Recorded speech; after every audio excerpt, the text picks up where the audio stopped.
Specialist engineers will be heading out onto the green today after a light aircraft crashed onto a Sydney golf course in front of shocked onlookers.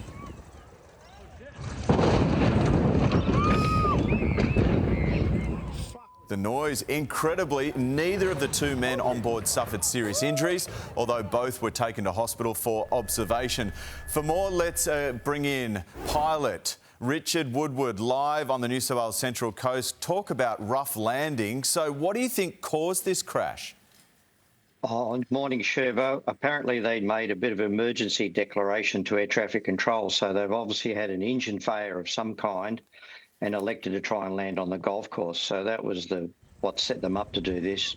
A lot of the witnesses saying that they floated down, they couldn't hear engine noise. How hard is it as a pilot to even keep it, I guess, to a safe landing like that? Well, you could see the propeller was windmilling, so clearly the engine was stopped, yes.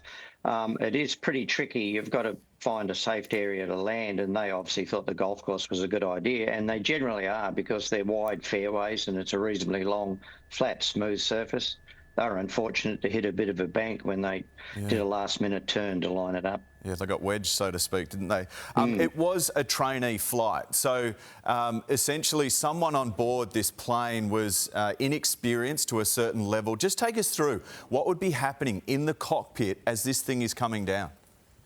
Oh, well, the instructor would have taken over. At the moment, they had a problem with the engine. Engine failures are only caused by a mechanical problem or some sort of issue with the engine, and probably the other big one might be a lack of fuel. Once they realised that the engine was irrecoverable, then the instructor would have headed for the nearest safe area, and he's flying over the Mona Vale area, so the golf course would have looked pretty good to him.